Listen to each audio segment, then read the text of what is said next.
السلام عليكم.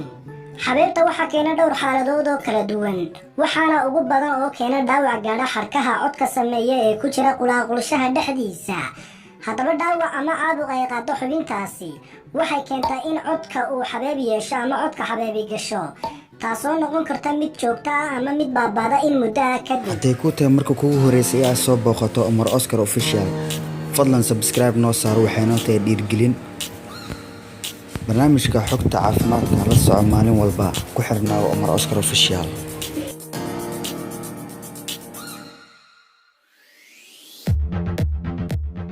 sidaa daraaddeed xanuunka ugu badan ee ku dhaca xarkahaas waa caabuq degdeg ah oo loo yaqaano acute laryngitis, kaasoo uu keeno jeermiska fayraska. haddaba haddii aad loo qayliyo ama muddo dheer la heeso waxay cadaadis saaraan xarkaha codka u qaabilsan, sidaasoy tahayna xabeeb ayaa timaada.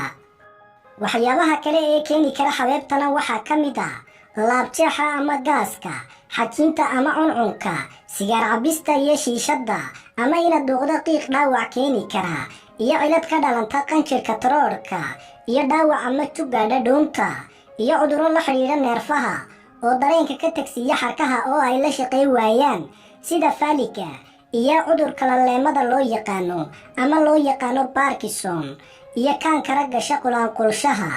haddaba si loo ogaado cilada nooca ay tahay iyo waxa keenay waxaa loo baahan yahay inaad la xidhiidho dhakhtar kaasoo ku takhasusay cunaha, isaga wixii eegitaan iyo baadhis ah kugu samayn doona.